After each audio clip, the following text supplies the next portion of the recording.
just thinking here. You want to sit there? Yeah.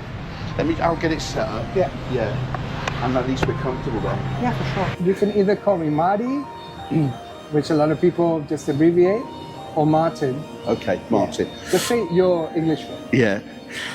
Right. Yeah. Just checking we're in. So, not so much a walk and talk, because it's hot. We're in Bangkok. This is more of a sit down. I've been for a walk around the park and I've got loads of amazing footage, so thanks very much for showing this. So this gentleman sat opposite me, for the NuNorthern Soul label people, might know is Maarten Goetheer. Yes. Good pronunciation. Yeah. And Maarten did a project called Sweet for Chick. But we've met in Asia, obviously, many, many years ago when I was living in Bali. So yeah, perhaps you want to just tell the audience who you are, what you're about, and we'll just talk all things music and Asia, I guess. Yeah. Well, Phil, thanks for having me. It's a nice honor. I'm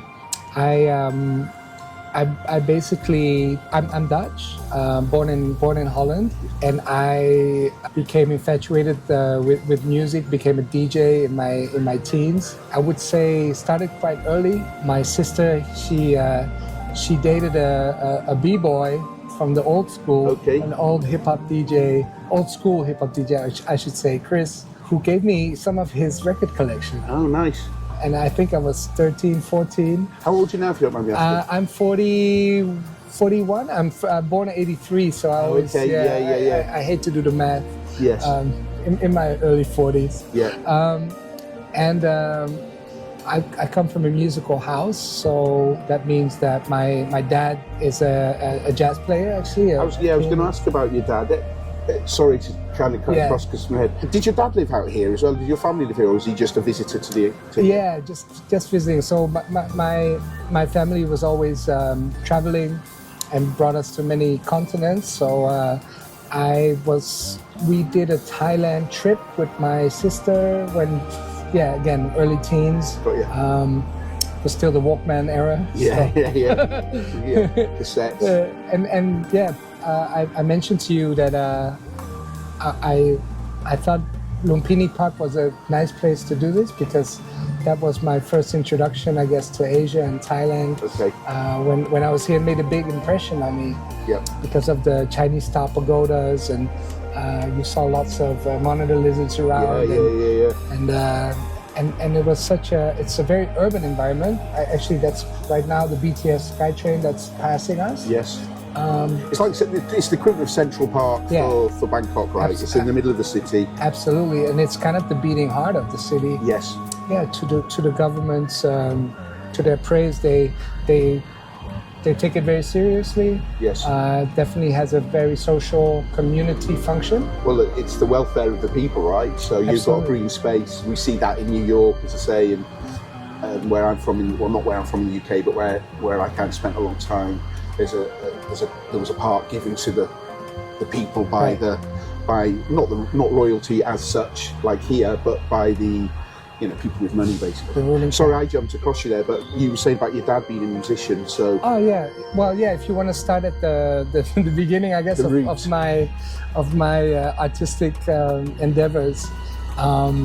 So my dad in the 60s. Equivalent to probably being a DJ now. He was in a jazz trio. Okay, great. And he used to do small gigs and such. When he was 16, 17, up to his early 20s, until family life started for him, I guess. And he started family and his work career. But interestingly enough, one of his childhood friends just passed away, Robbie Agabake, who was really a recording artist and recorded with the likes of Dexter Gordon and toured with Art Blakey. And so that was not my dad, but his close friend. But that was circles. His circles, right? And Robbie also always has this sweet story where Art Blakey asked him to become the touring partner for the Messengers and become one of his pianists in the States, and he declined. Because he was like, well, that's not a stable income for my family. So it just goes to show you the mentality back then. And I think that, I mean, I look back at friends that were DJs when we were growing up and coming through, right, who were much better DJ than I was, right, but never took that leap because they, you know, perhaps had a full-time job, or, you know, again, they didn't look at DJing as perhaps going to provide the stable income, you know. Right. So it's kind of crazy to hear that story from back then, right, being still applied, you know. yeah, the long hours and you say it's not like, you know, you're not guaranteed anything, you know. You, as we know in our game, you don't know when the next paycheck's coming through, and you know, I'm 55 nearly, and you're, you know, 40 something. It's ingrained into us.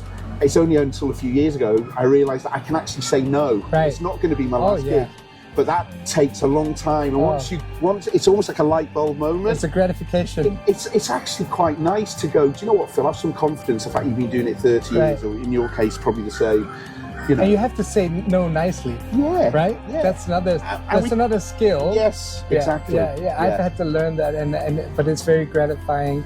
But I think we both earned that too. And I still try to explain, because I still feel flattered and I still feel very much it's amazing to be asked, right? Right. Yes. Yeah. So you kind of have to send it back kindly. Well, it was a couple of years ago. I was with George from Nightmares on Wax, because he lives in Ibiza as well, and it was actually him. He passed me 2 bits of. Oh, he's here all the time. He's just travelling, man. But he's a great DJ and musician. But he said 2 things, Phil. Don't be afraid to say no, and also understand your value, your worth. Because I've been DJ for many years at one fee, and actually he said you'll be surprised if you say to these people who've been booking you for years, actually my fees increased. They won't be offended. And I was just like, are you sure? You know, but he was right. You know, you go back to some of these people and they're like, oh, no problem. You know, and it's just like, I wish I'd have known that years ago. I think those long relationships, they value not only your musicianship, but also the fact that you are reliable and you know, you're a nice person to book, in terms of nice to hang out with. You're good with the staff. You know, you are social. I always feel that because I've been on all sides of this trade. You know, I've been the booking part. I've been on the venue side, on the other side, the artist side, and I think that along a long career such as yourself and myself, the longevity is that, you know, you take people seriously, right? And I try and stay off social media as much as possible, but on Threads, which is part of the Meta group, there's a great DJ Threads thing there, and what often comes up with a lot of young DJs is, and they're asking older DJs, what bits of advice would you give? And I actually, over the years, I've wrote, it's evolved from like a newsletter piece to a social media piece. Now it's a blog post, but it's just things that I've learned along the way, that if an older, my older self could tell my younger self, learn how to write an invoice. Well, just to get, it's not, you know, there's obviously music is the most important thing, but it's all the other things, like, you know, taking I'm serious. The invoice in the business. Nobody tells you. No, and I think as older DJs, you know, being able to pass that information on to those younger us, really, because if I had that information when I was then, I would have taken it on. But well, maybe I wouldn't, maybe I would, who knows? But I feel that's our duty now, is to pass that information on. Absolutely, and I said jokingly, but I thought about this question sometimes, and that's probably my main advice would be learn how to draft the contract. Yes. And I would say the contract doesn't have to be complicated. No. But it's the fact that you have it in place. Yes. And believe me, you won't be able to enforce it. No. You know, that's not the point of it. No, it just shows an air of professionalism and what I'm going to do for you and what I expect in return. That's it, you know. Yeah. So that's my. No nasty surprises in the gig when you turn them and you get there and there's no sound system. Well, thought you were bringing it. Yeah. Or you're on the other side and you complain that there's no yellow M&Ms or something. Yeah. But I remember back in the day when we wouldn't get paid, we would take a turntable.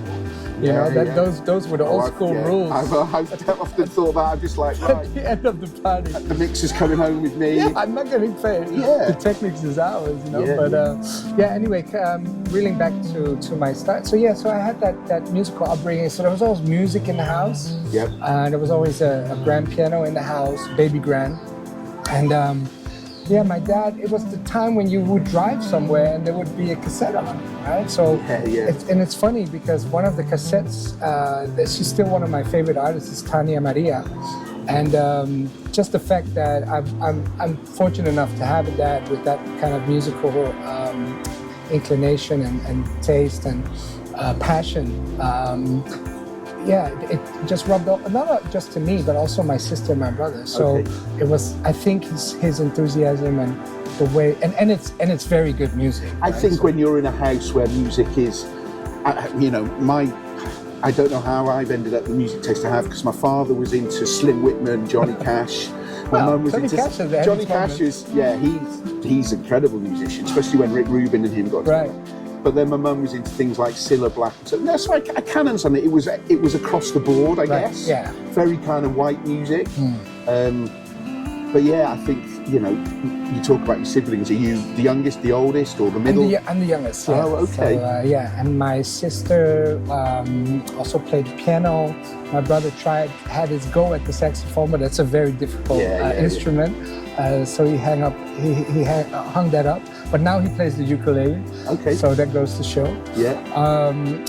So being brought up in that musical house, as I like to call it, and then my sister bringing in Chris, and then one day my dad used to take us to North Sea Jazz Festival. Yes, okay. And it used to be in The Hague rather than now it's in Rotterdam. Yeah. And you'll like this because there's a UK jazz saxophone player called Courtney Pine. Yes, Courtney Pine, So we went to see Courtney Pine, and he brought DJ Pogo with him. Ah, right, okay, yeah. And because of my sister's boyfriend, I knew about Public Enemy, and I had this record, Fear of a Black Planet. Yes. And there was DJ Pogo. And he has 2 copies of the same record, and he's creating a new version. And we all know this moment when something hits you, that pivotal. Oh, that. Yeah. That was your light bulb. It blew my mind in many, many ways. And so I want to thank Pogo for that. But I know he was quite an influential hip-hop DJ in UK. So. And then I had the luck that the Dutch broadcast company, the television, and this was back in the day when we had 5 channels, I recorded it. Oh, wow. And I recorded that. Yeah.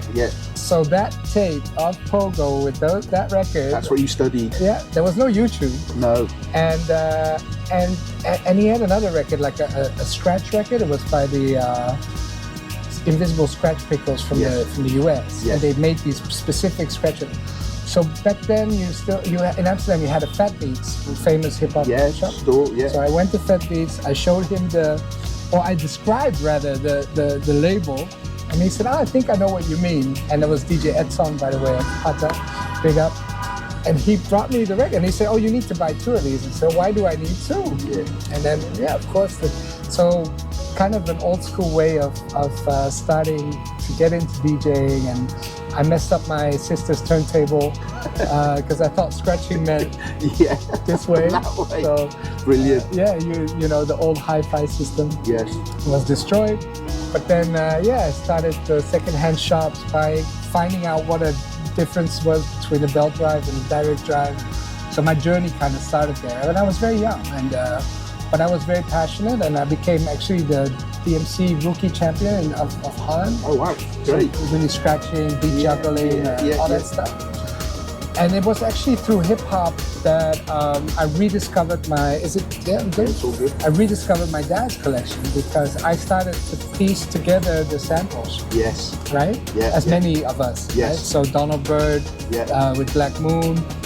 Bob James, all the old CTI stuff, all the the fusion stuff, Earl Clue, well, you name them, David Sanborn, all that, Kudu, Grover Washington, CTI, and then I already knew about Verve and Blue Note and all the classic jazz stuff because of my dad. So did you start to listen to things differently? Yeah, absolutely. Yeah. And just the joy of finding out a sample. Yes. And then obviously my producing kind of chop started. Yeah. And you start to first with tapes. Yeah. You know, kind of cut and edits. Cut and tape, right? And then we had an old, like one of the first computers we had at home, and then Co-Edit Pro came, and just and then hours and hours. You know how it goes. Just. Well, I mean, for whatever reason, I never went down that path because I just didn't have the patience, and I think now, years later, discovered I've got ADHD, and I can relate to that because you need a lot of patience. Right. And I have friends who could sit and listen to a drum loop for hours and hours. While they're doing that, I've it wasn't emailing, but then it was like, I've wrote letters, I've sent tapes, I've organised a tour to Canada, I've done this, and I'm like, they're still listening to this hand clap. But recently, I mean, last winter, I actually got invited by a label from Italy, RTO Records, to remix a kind of beautiful record that kind of was a Japanese Balearic gem. Right. And I declined at first when I was out having a coffee with a Spanish friend of mine, Bella, big shout to Bella Nui. And he's just built a beautiful studio at his place in Ibiza. And he said, well, why don't you come and we do it at my place? Okay, it's not like I had, it's like the winter, it's quiet. Right. So we went in the studio and it was, honestly, I describe it as, we weren't even talking at one point. I was just waving my hands, and it was just, he was engineering it, and we got this remix out. And I think the problem I had is I've never found the right person to work with, and I didn't have the patience to learn the art of what you guys do in the studio. Yeah. So I think, we were talking about doing stuff this winter. It's not going to happen because I'm here, obviously traveling, but I think next winter I will go in, because I've got tons of ideas, as you can imagine. And I'm going to try it over the years. But I do hats off to all you guys, who make wonderful music. And I think, I found my passion is working with people to make sure we can get it out to the audience. I think it's like anything, it's a team. Of course. But it was very satisfying to sit back and listen to this remix. And then I go through all my records and I listen and go, oh my God, that record's amazing. How must have they felt when they been in the studio all night and records going back to the 60s and 70s, and I'm like, full appreciation to you guys for making music and stuff. Yeah, that fire that keeps on burning, right? Because that's the gratification of that process, is that, like you said, your creative juices and what you have built up throughout those years, to give that an outlet and to measure it also against a real, a real situation where you can put something on tape, you can say, okay, because rather than just an idea, the creative process is about, getting it. And then you pivot, you change. I always say the happy accidents are yes. That's the beauty of it. So that was all in the not the basement of my elderly house, but rather the what do you call it? The top floor, the attic. The attic, the loft, the attic. And my mom made fun of me. So what are you doing all this? And that's before internet, so I wasn't doing anything shaky. Yeah. I was literally in that tunnel, just making beats. And then you find out your peers, and I started DJing a bit more seriously. There was a spot in Amsterdam called the Bitterzoet. Okay. Still running to this day, which was very close to rush hour. So that was when Antal first started out with shout out to him for be so persevering in his efforts. Amsterdam was a breeding ground, as you know. Yes. And it was very competitive for DJs. Right. So very unlike what it is today. I really had to earn the stripes. And I remember one night there was a DJ legend, and he was there during my whole set, and it was 6 hours, I think. And he came, and I'll never forget this. And he came up to me afterwards, and he said to me, and I respected him a whole lot. And he said, that was the best 3 hours that I've heard and the worst 3 hours I've heard in this thing. And it was such a great I just thought it was hilarious. Yeah. Because obviously in the first 3 hours you play freely. Yes. And then when everybody comes in, you gotta crowd please a bit. Right? Yeah. So there was an interview recently. Jamie Jones said something that really resonated. Now Jamie Jones is from. I'm from North Wales, but he's from a kind of really remote part of North Wales, you know. And it's funny. He says he's now a sober DJ, like a lot of them. Doesn't drink, doesn't take any drugs, whatever. And he says it's funny when you see DJs who played these sets and that was the best set, but it never is. You know, you start really well, your end might be really amazing, but that middle bit sometimes can be terrible. You know, and it's only when you're sober you realise this. And you just got to accept that. You know, it's a process. It's a process. There's you know many DJs that I love, but like Harvey, I think it's fantastic. But not every set. There's probably one set I've heard out of many of Harvey's that's literally taken my head off. The rest are just great. Yeah. You know. I think for me, and you know my background as a sound system guy, is that a lot of it in the narrative is lost. Is you cannot actually extract a DJ set. No. Because you're battling against a million things. Yes. Right? Yes. You might have some annoying promoter that's in your ear, or you might have a sound system that's up and down. Yes. And so it's really a narrative and a storytelling. And equally, sorry to cut in, but that being a member of the audience to that, actually it might have been Harvey's best set, but as you say, I've got an annoying group of people who just want to talk here, and there's some person in front of me who's doing star jumps and keeps banging me, you know, so it could be elements of that, you know. If it was just me and Harvey in that room on an amazing void system, got the plug in there, nice one, it could have been the best system ever, you know, set, but as you say, it's so many different factors, I think. No, but there's a lot to say about energy, right? I mean, I think for the last 15 years, one of the DJ sets stood out to me was Maarten Goetheer. He's from Chicago. Yes. Sounds familiar. He used to be with them. I didn't know who he was. And I went to Amsterdam, and I went, and it was all vinyl. Not that makes a huge difference, but it was the confidence and he was literally, I could tell as a DJ, a music lover, that he was really sharing part of his soul. Yes. And I went up afterwards, and I thanked him for that. And I think that we understand the difference between somebody that's playing a party, right, or actually exposing their emotions. That's it. And he would play very obscure record, and it was that, and it really as a gift. It's almost like our responsibility to keep that, to preserve the art of DJing, because with AI and technology coming now, playlists, preserving the art of DJing, the art of selection is important. Oh, absolutely. And I was talking to you before about the comeuppance of music-focused, vinyl-focused bars and places in Bangkok. And I think Asia in general, but I can speak about Bangkok more directly because I live here.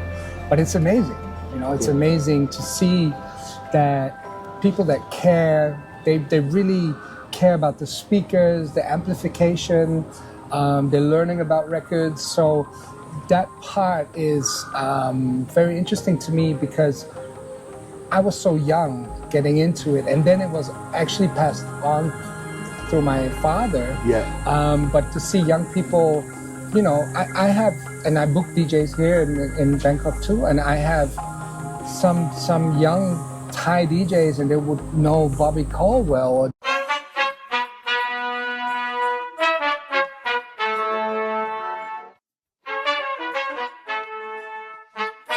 And actually also love this music. And they're getting that knowledge from other DJs or from online or a mixture of both, or? Yeah, I think they fall in love with it, and it just goes to show you that this music doesn't have an expiry date. Oh, no. And they want to share that. And like you said, the DJ for a lot of audiences could play whatever they want because there's no clear direction, but they choose to play the quality stuff. And you know, that automatically gets a reaction. I think that most people given the choice would go to McDonald's, right? The easy option. But it's our job to make them want to try something different. I think, as you said, it's what did you say about the music they want to listen to and. Right, all the Dejo saying that you don't want to play what they want to hear. You want to play what they think. Yes, they need to hear. Yes, yeah. Exactly. So I think, and talking about these young guys or young guys and girls getting into music that's timeless. This is when I set up NuNorthern Soul. The whole premise was, if someone was to find a NuNorthern Soul record 10 years on and listen to it, would it have stood the test of time? Right. And it has, and I think this brings us on nicely to the wonderful release you did for us, because they were cover versions of great music that, if you listen to now, still stands the test of time. But you obviously added your amazing deft touch to it, your own stamp. Right. So yeah, tell us a little bit about that process and that, how. Because it was actually you'd already started to release that music anyway, hadn't you? Yeah, kind of. On Bandcamp. I did one, or I did one or two songs, and then basically when you got in touch, I promised you to make some more material. But I think it all ties into what we spoke on earlier, right? The upbringing with jazz, and so. For me, I've always been a fan of the great pianists, whether it's Keith Jarrett, but the old school legends too, Bud Powell, McCoy Tyner, Bill Evans. There's something in the piano, right? Yeah. And the way that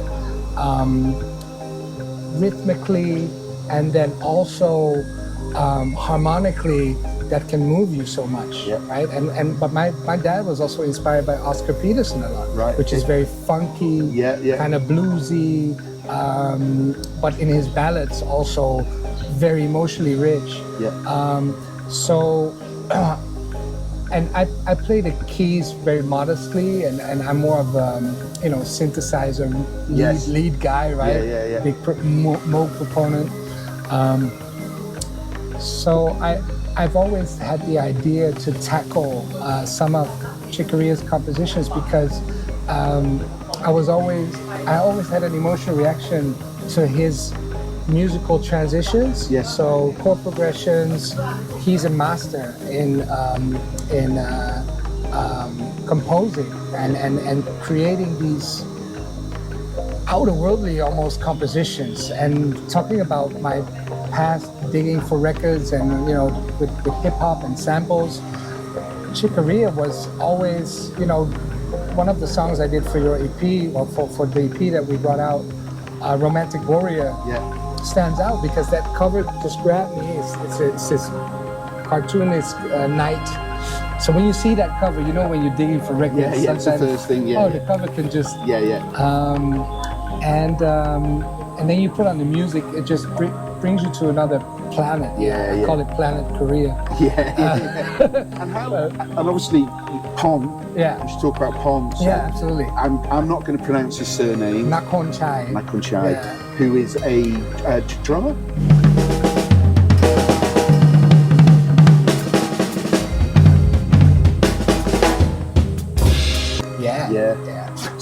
So basically, I got introduced to Pong just by going out and going to jazz clubs, and right away when you hear this guy live, you're gonna be drawn to it. He will play on any side of the drum kit imaginable, very free-spirited, creatively. So we started to become friends, and when I did this project, I was like, oh, he's the guy. He's the guy to bring it full circle, because with this project, obviously a lot of is electronic sounds. Yes. So I wanted a balance between organic and electronic, and the drums just made perfect sense. And I like to say this project, future projects that I do with him, are probably 50-50 in terms of what I bring to the table and then what he does. Yeah, well, it's a great project anyway. regardless of if you bring it in, but it does add, as you say, it's that electronic meets organic, and no, it's great. And then, say hopefully more to come. The bouncing back, so how he reacts to my interpretation was very interesting, because he had no idea where I was coming from. Sure. Right? So it was kind of almost a surprise until the moment we went into the studio. Yeah. Right? And I think that kind of spontaneity, because, let's say I'm a big name, right? I'm called Craig, or I'm whoever, right? The musician will have a certain anticipation or an idea of what's to come. Yes. And then that idea starts forming in your head. Yes. And then we need to go from A to B almost, right? Yeah. I'm just kind of drawing that out. In this case, that couldn't happen because, obviously he didn't know. He didn't know what was coming. And then, so when we hit the studio, it all fell into place.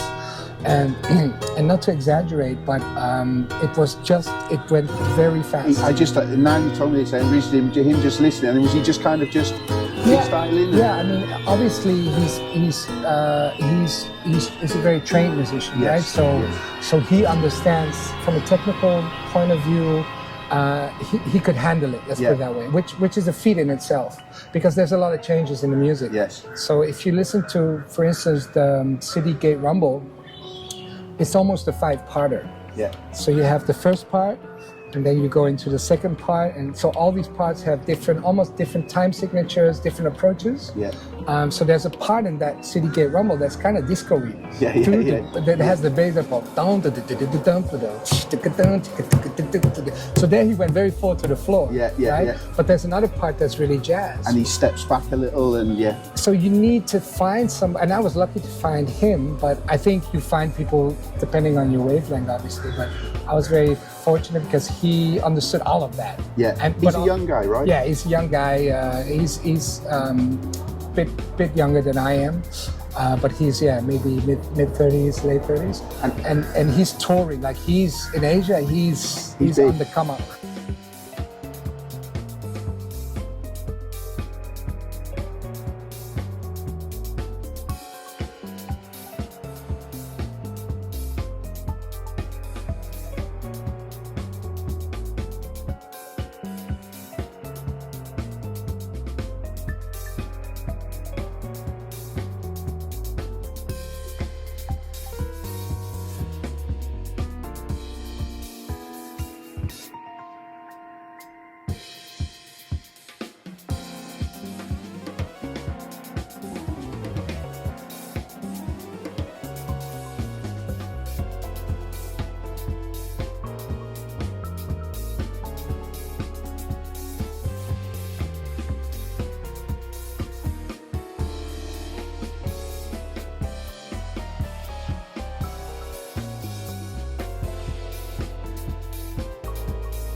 To recap on what we're chatting about Pong, and culturally, they don't blow their own horn, they don't big themselves up, right? Right, that's right. So that's a culturally ingrained. Yeah. But like for me, living in Thailand, it's absolutely clear that artistically, the Thai, they're amazingly talented. Just go look at the temple building. Architecturally, they're very strong. They have an acute sense and awareness of color, design, and music. Obviously, since I moved here, got a deep interest for the Thai local genres, Molam and Luk Thung, They obviously have their own instruments. Yes. And it's a very deep and rich culture and very spiritual. There's a big spiritual element to it. Yeah. I think you mentioned as well, we talked about the Molen Funk Band. Yeah.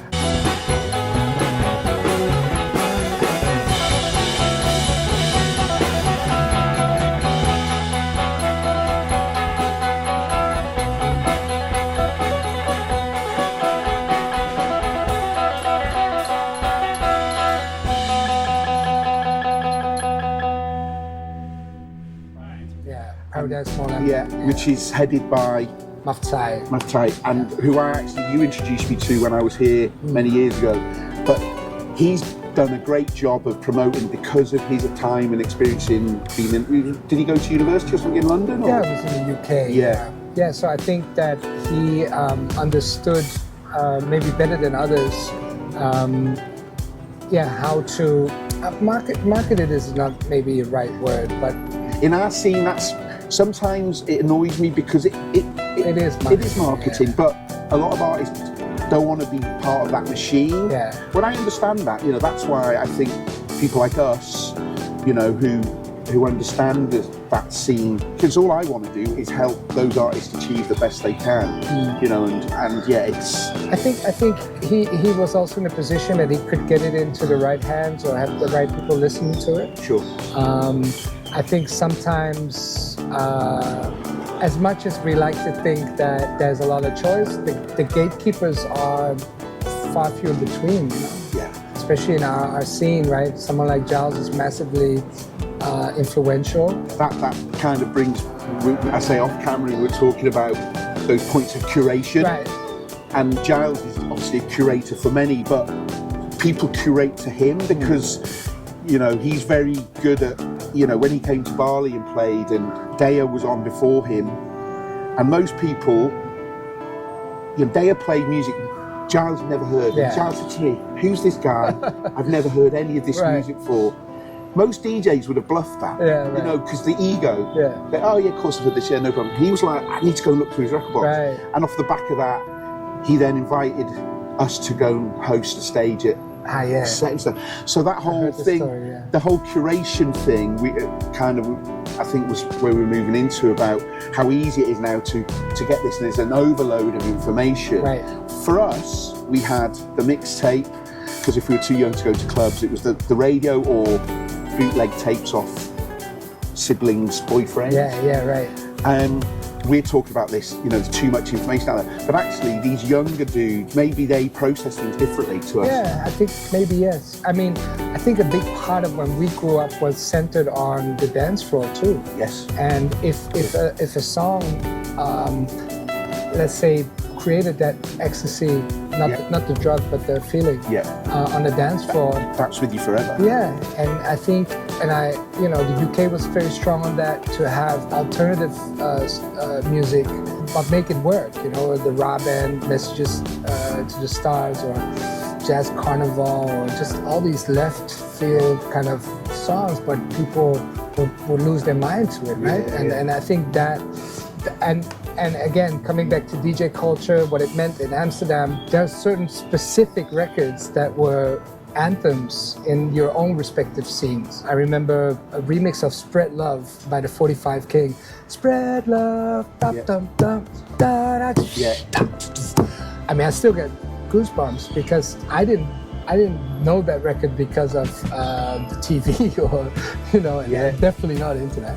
But that got ingrained by being on the dance floor with friends, people, peers, and just that rush, that feeling. And also, when you're in a local scene, in a club that you probably visit regularly, the resident DJ will have his weapons. Yeah. He knows the record, so you're going to hear that. If that's a big one for him, that's played not once or twice. Yeah. It's in his box pretty much forever, right? Yeah, and he makes that his record. And it becomes that unique identity. Yeah. And I think that's something, again, coming back to our culture, be unique, right? Like have your trademark. Yes. And sometimes it's funny, I saw on YouTube a person dissecting someone's DJ style and explaining to the audience what he was, and I was like, well, Yeah, and then you can't do that. That's his. Yeah. That's his little fader trick or whatever it is. Yes. Right? Learning about music. For me, moving here and learning about the local culture, the local music, that was amazing because it's almost like a gift, right? You know, that's we are in the business of receiving gifts because once you open up to someone's music culture, a lot of doors will automatically open and you will understand people so much better, right? Yeah, well, I think we touched when we were walking here, I was telling you about trips to South Africa. Yeah.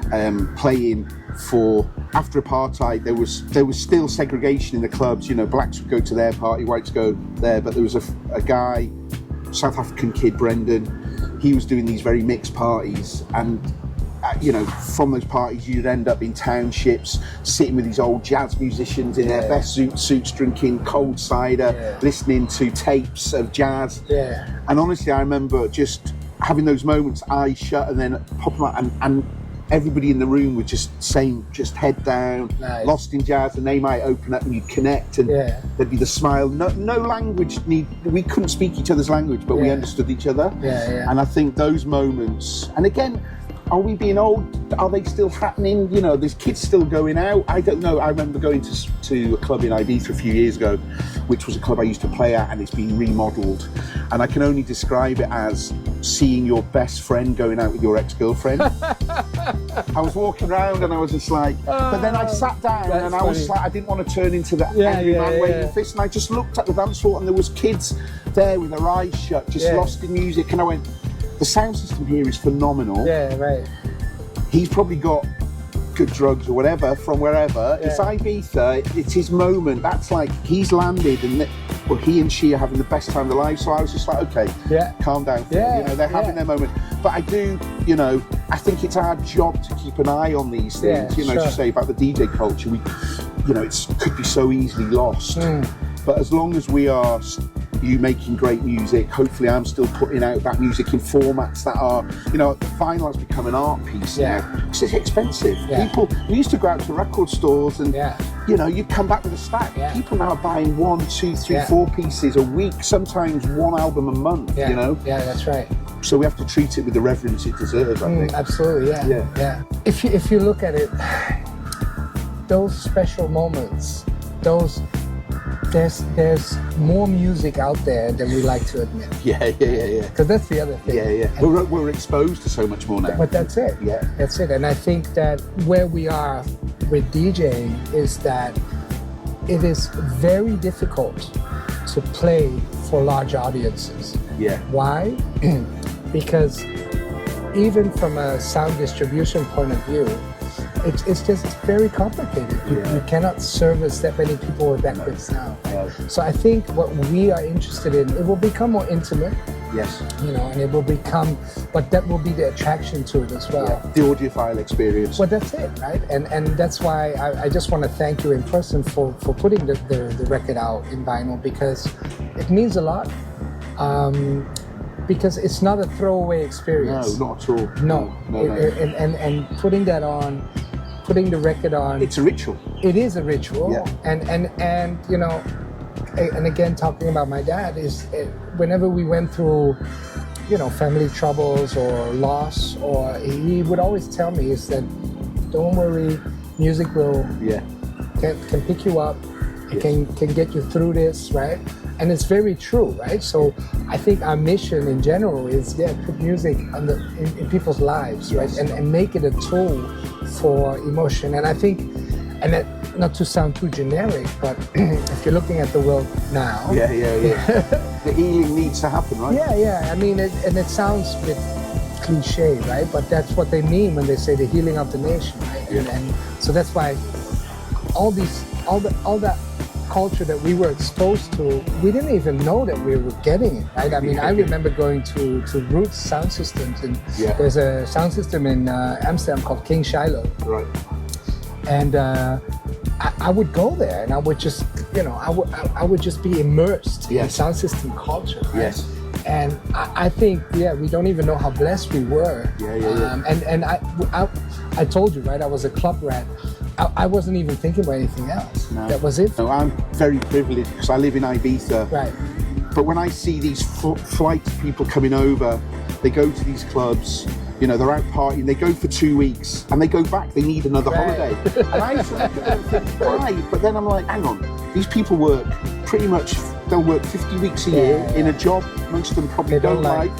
This is their release, this is that moment of, you know, if there was a shaman in front of them, it is. They're going tribal, you know, they're letting out their tension, their anger, and it is important, you know, if you look back through, you know, cultures, music and that ritualistic the tribe dancing together is powerful, right? Very, very powerful. And our job, you know, we're still channeling that in ways, and there's been moments, I've been in clubs where there's a video floating around at the moment actually, I think it's from America, and the DJ's playing and somebody stood on a balcony looking down and the whole crowd has synced into this just real raw dance, but the rhythm is just, it's incredible. I mean, now I've got goosebumps, and there's those moments are still out there, I think, you know. You know, I'm not out there experiencing them. I just hope that younger generation are having those moments where they're not thinking about the shit that's happening. All they're thinking about is right now. They're not even looking at the DJ. They're just lost in that moment of music. Yeah, that's exactly it, right? And it's a place where everyone's welcome. Yes. Right? That's what I at least my picture of it is, or my perfect picture is, it's not about money, it's not about access, it's not about guest lists. No. Right? So I think if we strip away all that, right? The raw essence. Yes. And I think tying back into the record that I did is on when I did the original compositions and then I did the reworks, right? Yes. Which fortunately you really took a liking to. That was exactly that kind of raw energy that I was harkening back to, right? And that kind of that power of a dance floor edit. Another GoPro battery nearly exploded with the heat. Off camera, we were just talking there, and I wanted to ask about obviously what you do now with the Void sound system, and you also mentioned, give us kind of an overview of the scene here in Bangkok in Thailand. So Yeah, so basically, we didn't really cover how I ended up in Bangkok, but I started in Hong Kong. I always wanted to make films. Okay. So I studied film in Amsterdam, and then they had an exchange program with Hong Kong. Right. Or I found out about that. Yeah. It wasn't advertised. Yeah, they're not going to, But I won that exchange, or however you want to call it, the scholarship. So that's actually how I ended up in Asia. Okay. Yeah. Okay. I was always infatuated by Asian culture. Studied Mandarin Chinese. Oh, wow. I studied Hong Kong cinema. I flew to Hong Kong. I was in my early 20s, and very strange experience, but I felt at home. Okay. Most people that land in Hong Kong would be like, it's an amazing city, it was amazing, and these were the days of, you know, relatively more freedom, I suppose, you know, also politically. For me, it felt like you just get thrown into this big ball of energy. Yeah. So I was trying to get into the cinema, the movie industry a bit. My professor at my university, I studied at Baptist University, was quite an accomplished film director who's worked with Chow Yun-fat. Unfortunate for me that the movie industry was on its ass at the time. Okay. So, but I brought my folder of CDs. Okay. Believe it or not, and some records as well. This is before Serato. And I started DJing in Hong Kong. So that's actually how my DJ career in Asia started. Okay. Started getting some club gigs, and decided I wanted to stay there. And I eventually stayed in Hong Kong for quite a long time, making it my second home. And Hong Kong was a very cool scene back then. There was some small clubs, but a very dedicated DJ scene, and you know, we had a lot of great guest artists come through. Yeah. You know, we had Giles Peterson, but we also had people like Orson Lade, Greg Wilson, you name it. They all came through. Yeah. As you know, when you were managing Potato Head, Doing the work, people do the rounds. Yes. Louis Vega always came every year, and but it was a lot of fun, and I felt really kind of accepted into the local scene. There's people like Ivan Sit, who's kind of like a local DJ legend, always championing broken beat. Roy Malik, very big soul funk and boogie guy, who's a big record collector. Yeah. We spoke about DJ Kulu, who's sadly passed. who's absolutely an icon. So I'm a proud member of the Dirty Old Man Club. Which he initiated. Do you know Johnny Chingas? I've not met Johnny. Yeah, because Johnny. Oh, Johnny Hiller. Johnny Hiller. Yeah, of course. Yeah. So he'd obviously spent time in London, and then he came back and helped set up the Potato Head listening. I don't know in Hong Kong. Is that still there? Do you know? It's no longer under the Potato Head flag. Okay. But I know he started a new listening room. Okay, great. And Johnny is amazing. Yes. Amazing guy with a lot of knowledge. Yeah. So in Hong Kong, I kind of was in that wave of the kind of the emancipation of the club culture, the nightlife, or the second wave, because before that you had we talked about Andrew Bull and the Canton Disco. So the legend that is Andrew Bull. Yeah. I mean, Hong Kong, obviously, big city, big history, and again, similar to Thailand, you had Cantonese music, and they had a huge disco revival. Yeah. And they had Cantonese sung disco music, and it was just the disco clubbing music of that time. Yeah, those covers, I mean, as a collector in the UK, when we get the Japanese, the Chinese, the Thai, the cover versions, they're always great, because these are our little secret weapons, right? You play that, you did that wonderful edit of Imagination, which I've been playing all summer, and people are just like, what is that? I know this. I played it in Hua Hin at the Standard, and this guy came up to me. It's like, I know the original guy, and I'm gonna call him right now. Wicked. And he tried to video call the original one of the original band members, which I thought was hilarious. I was like, oh, hopefully he's not suing for copyright. I think they're just glad that somebody's taken the. It's not a recent one anyway, right? It's a proper old version. But I think anybody who's that must be such a wonderful feeling, that playing something and then hearing about somebody playing something you wrote 20, 30 years ago. I hope so. Yeah. Or you'll be getting a letter through the post.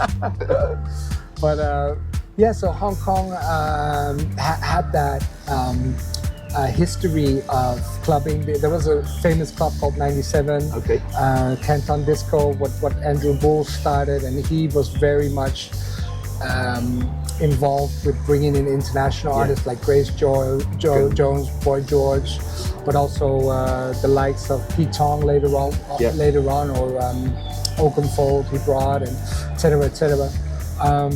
So for me, Hong Kong was an incredible learning experience, and to be a part of that was fantastic.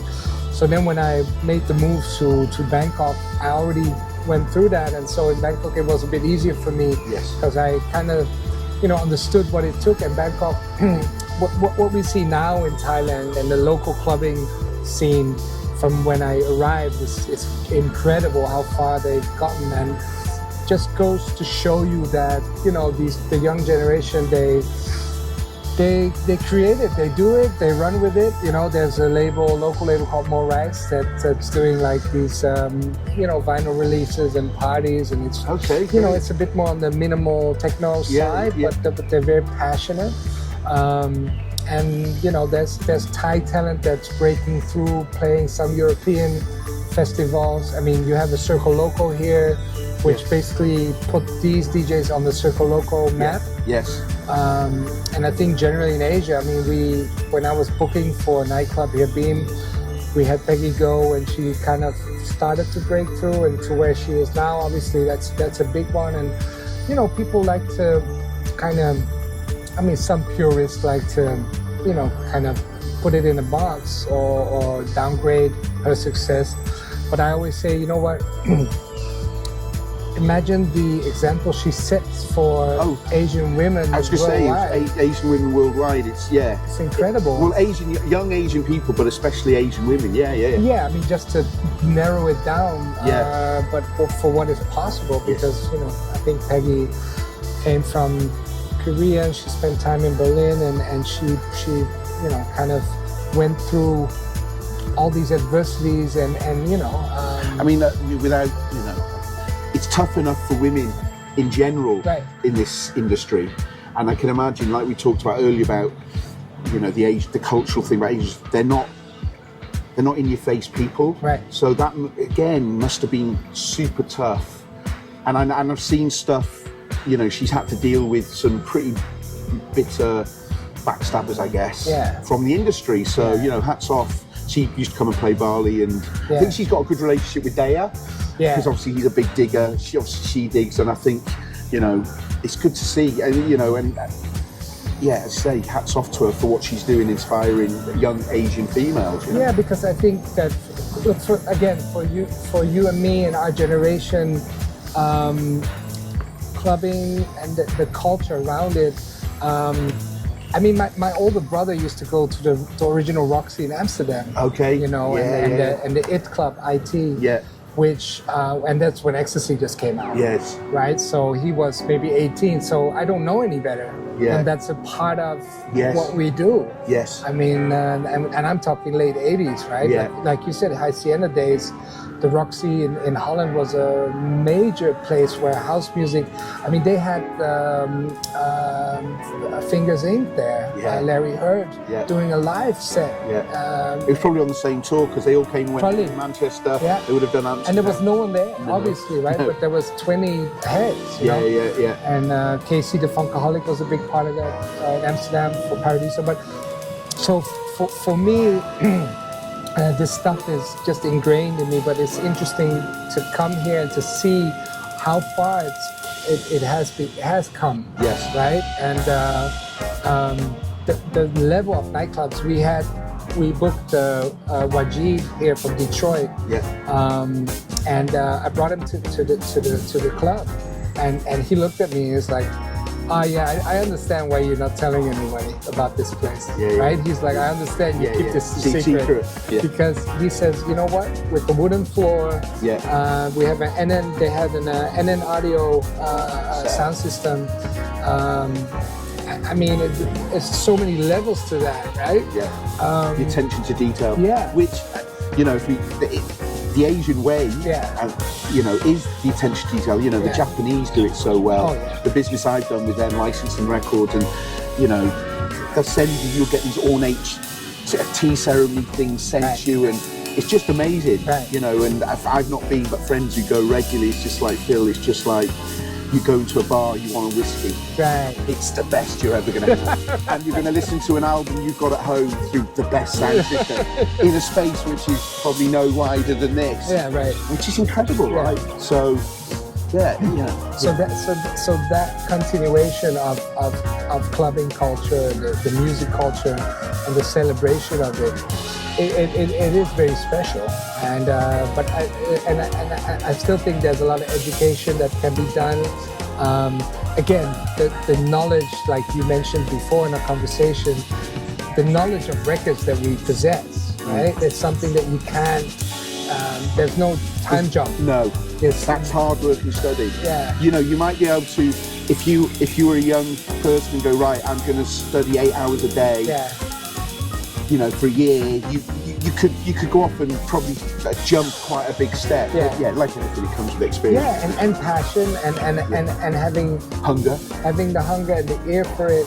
And again, it still needs to resonate, right? Yeah. And because the fallacy obviously is having a record for having the record, but not listening to the record, right? Or using the record. We all come to that stage in our collecting days that we can find ourselves buying but not listening. Yes. And but this is all process of maturing a culture.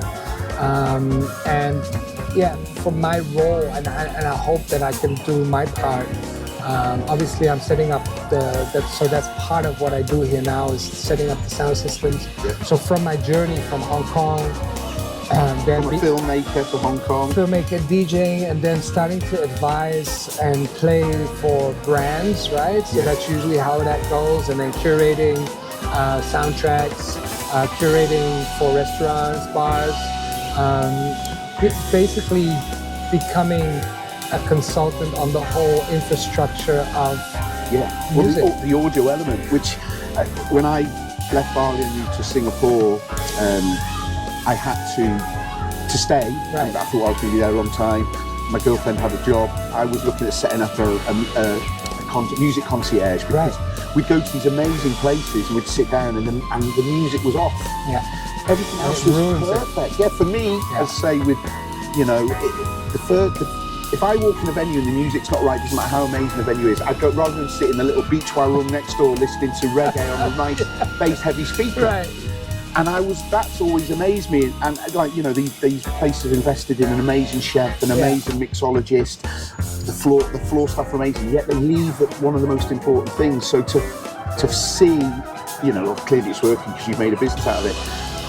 That to me is the perfect venue now. You go in, the food's going to be amazing, the drinks are great, and they've got not just the music that's being played, but the audio quality, the right volume and the right quality, and that's I think and again, coming back to what you're saying about the perfection that most Asia Pacific, Japan, what they put into a venue, and they go above and beyond almost.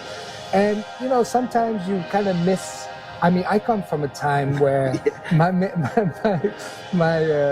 sister's mate was organizing parties in an abandoned supermarket. And I perfect acoustics. And I would never forget those. And it was drum and bass. When it just everything came out. It was, you know.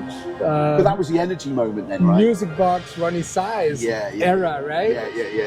Or maybe Shy Effects, like that jungle drum and bass transition, which for a 15-year-old kid, I was just like, wow. I didn't need any additional things in my system. That was pure energy. But yeah, so okay, sometimes you miss that energy in Asia because it is over-organized. Polished. It is very, very polished. But yeah, so starting in Hong Kong, getting involved, getting more into the layers of the music business, but also consulting, booking, and then moving to Thailand and starting to be more involved with sound system design, speaker design. Then I started working with the local distributor for Void Acoustics. So I think Void Acoustics you can kind of compare to mostly to maybe Function One in terms of that it's a sound system clubbing focused brand, right? So think stacks, you know, double 18-inch bass bins, you know, maybe a kick bass.